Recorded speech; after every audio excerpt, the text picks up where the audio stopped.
దేవుడు కొన్నిసార్లు మన జీవితంలో మన విశ్వాసాన్ని పరీక్షించడానికి కొన్ని శ్రమలను అనుమతిస్తాడు.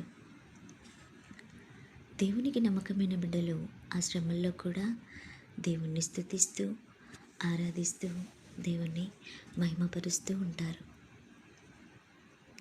ఎన్ని శ్రమలైనా, ఎన్ని శోధనలైనా, ఎన్ని బలహీనతలైనా కూడా ఆ శ్రమల్లో కూడా దేవుణ్ణి వెతుకుతూ దేవునికి దగ్గరవడానికి ప్రయత్నం చేస్తారు.